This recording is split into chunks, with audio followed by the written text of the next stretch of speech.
আজকে আমার মায়ের জন্মদিন।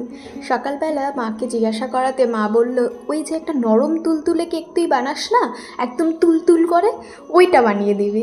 আমার মা ক্রিম কেক একদমই পছন্দ করে না, পছন্দ করে বলতে শুধু বাপুজি কেক। আমি যখন থেকে কেক শিখেছি তারপর থেকে আমাকে বলতো, তুই বাপুজি কেক বানা না রে, বাপুজি কেক কীভাবে বানায়। আর যখন ক্রিসমাসের টাইমে এই কেকটা বানাই, মার এই ফ্লেভারটা ভীষণ ভালো লাগে। এই কেকটার স্মেলটা এত সুন্দর হয় যে ঘরটা পুরো মো মো করে।